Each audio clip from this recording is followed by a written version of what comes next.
الرحمن الرحیم۔ معزز ناظرین و سامعین کرام، السلام علیکم ورحمۃ اللہ وبرکاتہ۔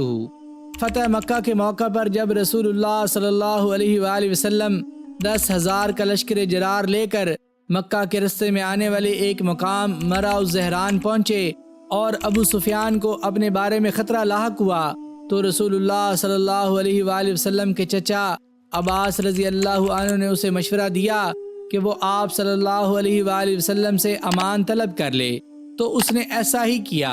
چنانچہ عباس بن عبد المطلب رضی اللہ عنہ کا بیان ہے کہ میں نے کہا، اے ابو سفیان، تیری بربادی ہو، دیکھ رسول اللہ صلی اللہ علیہ وآلہ وسلم لوگوں میں موجود ہیں، ہائے قریش کی بری صبح۔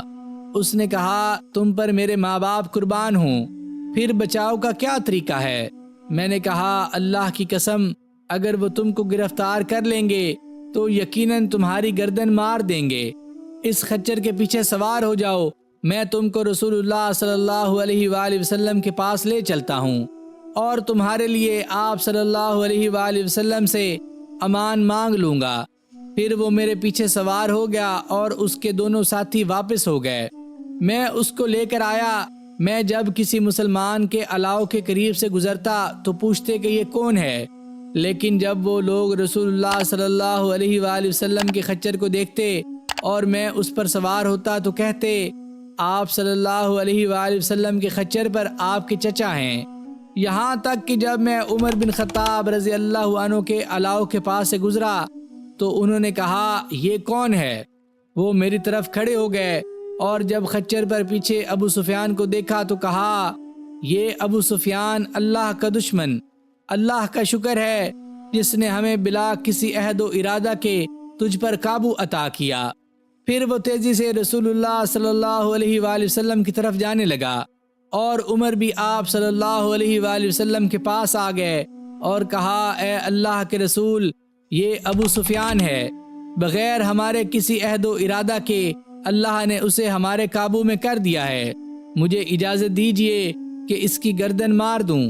عباس رضی اللہ عنہ کہتے ہیں، میں نے کہا، اے اللہ کے رسول، میں نے اسے پناہ دے دی ہے، لیکن جب عمر رضی اللہ عنہ اپنی بات پر بضد رہے تو میں نے کہا، اے عمر، ذرا ٹھہرو، اللہ کی قسم، اگر اس کا تعلق بنو عدی سے ہوتا تو تم ایسا نہ کہتے، تم ایسا اس لیے کہہ رہے ہو کہ جانتے ہو کہ یہ بنو عبد مناف کا ایک فرد ہے۔ عمر رضی اللہ عنہ نے فرمایا، اے عباس، ذرا ٹھہریے، اللہ کی قسم، جب آپ نے اسلام قبول کیا تھا اس دن اگر خطاب بھی اسلام لاتے تو آپ کا اسلام لانا میرے نزدیک زیادہ محبوب تھا، اور میری یہ پسندیدگی صرف اس وجہ سے تھی کہ رسول اللہ صلی اللہ علیہ وآلہ وسلم کے نزدیک خطاب کے مسلمان ہونے کے مقابلے میں اگر وہ اسلام لاتے آپ کا اسلام لانا زیادہ محبوب تھا۔ پھر رسول اللہ صلی اللہ علیہ وآلہ وسلم نے ارشاد فرمایا، اے عباس، اسے اپنے خیمے میں لے جاؤ، جب صبح ہو تو انہیں لے کر آنا۔ یہ ہے فاروقی موقف۔ آپ دیکھ رہے ہیں کہ اللہ کا دشمن مسلمانوں کی فوج کے پاس سے ایسی حالت میں گزر رہا ہے کہ رسول اللہ صلی اللہ علیہ وآلہ وسلم کے چچا کے پیچھے چھپا ہوا ہے اور ڈرتے ہوئے رسوائی کی حالت میں خود کو ظاہر کرتا ہے۔ عمر رضی اللہ عنہ چاہتے ہیں کہ اللہ کے راستے میں جہاد اور اس کی رضامندی کی خاطر اللہ کے اس دشمن کی گردن مار دیں، لیکن اللہ تعالیٰ نے ابو سفیان کو خیر سے نوازنا چاہا اور ان کے سینے کو اسلام کے لیے کھول دیا اور ان کی جان و خون کو محفوظ کر دیا۔ اسی طرح غزوہ حنین میں مشرکین نے اسلامی لشکر پر اچانک حملہ کر دیا اور لوگ تیزی سے پیچھے کی طرف پلٹ گئے، کوئی کسی کی پرواہ نہ کرتا تھا۔ رسول اللہ صلی اللہ علیہ وآلہ وسلم داہنی طرف متوجہ ہوئے اور کہا، اے لوگو، تم کہاں بھاگ رہے ہو؟ میری طرف آؤ، میں اللہ کا رسول ہوں، میں عبداللہ کا بیٹا محمد ہوں۔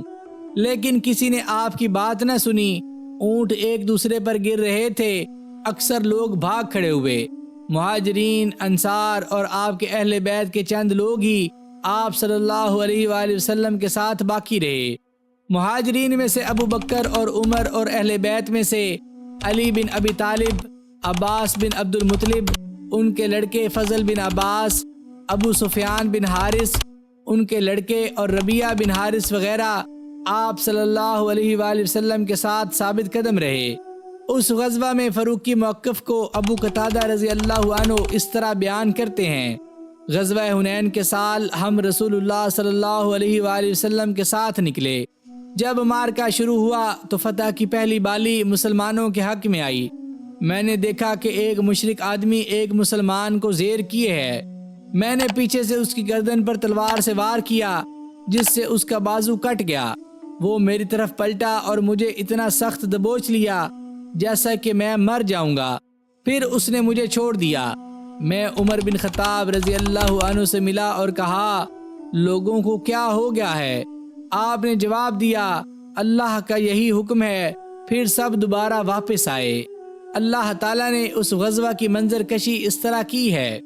سورۃ التوبہ آیت نمبر 25 میں اللہ تعالیٰ فرماتے ہیں: یقیناً اللہ تعالیٰ نے بہت سے میدانوں میں تمہیں فتح دی، اور حنین کی لڑائی والے دن بھی، جب کہ تمہیں اپنی کثرت پر ناز ہو گیا تھا، لیکن اس نے تمہیں کوئی فائدہ نہ دیا، بلکہ زمین باوجود اپنی کشادگی کے تم پر تنگ ہو گئی، پھر تم پیٹ پھیر کر مڑ گئے۔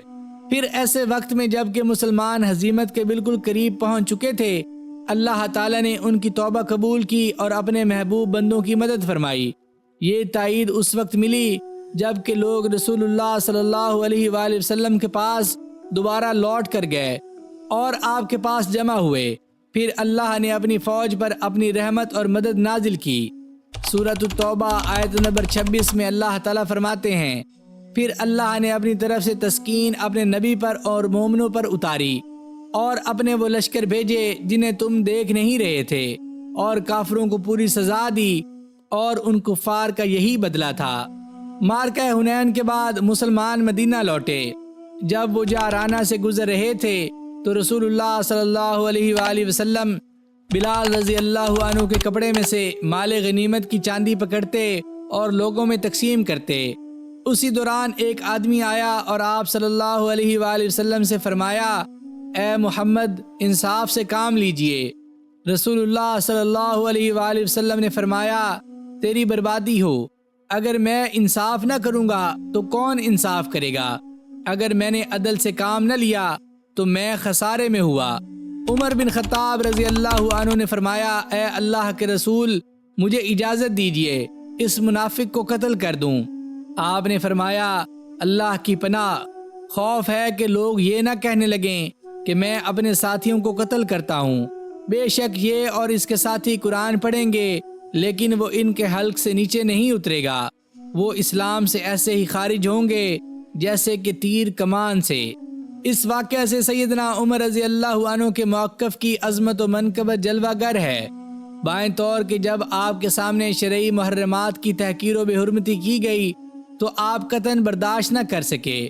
اس خارجی نے مقام نبوت و رسالت پر جو ہی حملہ کیا، آپ فوراً یہ کہتے ہوئے سامنے آئے: اے اللہ کے رسول، مجھے اجازت دیں کہ میں اس منافق کی گردن مار دوں۔ عمر فاروق رضی اللہ عنہ کا یہی رد عمل ان تمام لوگوں کے ساتھ ہوتا تھا جو نبوت و رسالت کے تقدس کی بے حرمتی کرنا چاہتے تھے۔ جعرانہ میں سیدنا عمر رضی اللہ عنہ نے یعلا بن امیہ رضی اللہ عنہ، جنہوں نے رسول اللہ صلی اللہ علیہ وآلہ وسلم پر نزول وحی کا عینی مشاہدہ کیا، کی رغبت پر لبیک کہا۔ صفوان بن یعلا کا بیان ہے کہ یعلا رضی اللہ عنہ کہتے تھے: کاش میں رسول اللہ صلی اللہ علیہ وآلہ وسلم کو اس وقت دیکھتا جب آپ پر وحی نازل ہو رہی ہو۔ ایک مرتبہ نبی صلی اللہ علیہ وآلہ وسلم جعرانہ میں تھے۔ آپ کے اوپر کپڑے کا سائبان تھا۔ آپ کے ساتھ اس میں آپ کے دوسرے ساتھی بھی تھے۔ اتنے میں ایک اعرابی آیا۔ وہ ایک جبہ میں ملبوس تھا جو کہ خوشبو سے تر تھا۔ اس نے کہا: اے اللہ کے رسول، اگر کسی آدمی نے اس جبہ میں عمرہ کا احرام باندھا ہو جو خوشبو سے بھیگا ہو تو اس کا کیا حکم ہے؟ عمر رضی اللہ عنہ نے یعلا رضی اللہ عنہ کو ہاتھوں سے اشارہ کیا اور کہا: آؤ یعلا آؤ۔ دیکھا تو نبی صلی اللہ علیہ وآلہ وسلم کا چہرہ مبارک سرخ ہے۔ کچھ دیر تک آپ سے خراٹے جیسی آواز سنائی دیتی رہی، پھر آپ سے وہ کیفیت ختم ہو گئی اور آپ نے کہا: خوشبو کو 3 مرتبہ دو اور جبہ اتار پھینکو۔ اپنے عمرہ میں ویسا ہی کرو جیسا حج میں کرتے ہو۔ حضرت عمر فاروق رضی اللہ عنہ نے غزوہ تبوک کے موقع پر اپنا نصف مال اللہ کے راستے میں صدقہ کر دیا، اور جب لوگوں کو شدت کی بھوک لگی تو آپ نے رسول اللہ صلی اللہ علیہ وآلہ وسلم کو مشورہ دیا کہ لوگوں کے لیے برکت کی دعا کریں۔ ابو ہریرہ رضی اللہ عنہ سے روایت ہے کہ غزوہ تبوک میں لوگ سخت بھوک سے دوچار ہوئے۔ انہوں نے کہا، اے اللہ کے رسول، اگر آپ اجازت دیں تو ہم اپنی اونٹنیوں کو ذبح کر دیں، انہیں کھائیں اور چربی استعمال کریں۔ آپ صلی اللہ علیہ وآلہ وسلم نے فرمایا، ایسا کر لو۔ عمر رضی اللہ عنہ آئے اور کہا، اے اللہ کے رسول، اگر انہوں نے ایسا کر لیا تو سواریوں کی کمی ہو جائے گی، بلکہ ان سے کہیے کہ وہ اپنا باقی ماندہ توشہ لے کر آپ کے پاس آئیں۔ چنانچہ کوئی مٹھی بھر مکئی، کوئی کھجور، کوئی روٹی کا ٹکڑا لے کر آیا۔ اس طرح دسترخوان پر کچھ کھانا جمع ہو گیا۔ پھر آپ صلی اللہ علیہ وآلہ وسلم نے اس میں برکت کی دعا فرمائی اور فرمایا، اپنے برتنوں میں لے جاؤ۔ وہ اپنے برتنوں میں لے جانے لگے، اور مجاہدین کا کوئی برتن ایسا نہ رہا جس کو انہوں نے نہ بھرا ہو۔ انہوں نے شکم سیر ہو کر کھایا اور اس سے کچھ بچ بھی گیا۔ پھر رسول اللہ صلی اللہ علیہ وآلہ وسلم نے فرمایا، میں گواہی دیتا ہوں کہ اللہ کے علاوہ کوئی معبود برحق نہیں، اور گواہی دیتا ہوں کہ میں اللہ کا رسول ہوں۔ نہیں ہے کوئی بندہ جو اس بات کا اقرار کرتے ہوئے اللہ سے ملے کہ وہ اس ملاقات میں شک نہ کرتا ہو تو اسے جنت میں جانے سے روک دیا جائے۔ یہ چند فاروقی مواقف ہیں جنہیں آپ نے رسول اللہ صلی اللہ علیہ وآلہ وسلم کے ساتھ اختیار کیا۔ اس میں کوئی شک نہیں کہ غزوات نبی صلی اللہ علیہ وآلہ وسلم میں جو عبرت و معزت اور دینی اور فقہی مسائل پیش آئے، انہیں آپ نے اچھی طرح سمجھا، اور شریعت الہی کی روشنی میں لوگوں کی قیادت و رہنمائی کے لیے یہی چیز آپ کے لیے زاد راہ بنی۔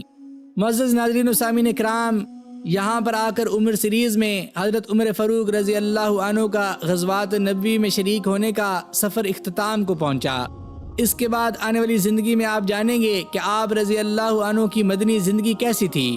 اگر آپ کو اس چینل پر پیش کی جانے والی ویڈیوز پسند آ رہی ہوں تو اس چینل کو لائک، شیئر اور سبسکرائب ضرور کر دیجیے گا، اور ساتھ دیے گئے بیل کے آئیکن کو بھی دبا دیجیے تاکہ آگے آنے والی مزید دلچسپ ویڈیوز آپ تک پہنچتی رہیں۔ مجھے اپنی دعاؤں میں یاد رکھیے گا۔ جزاک اللہ۔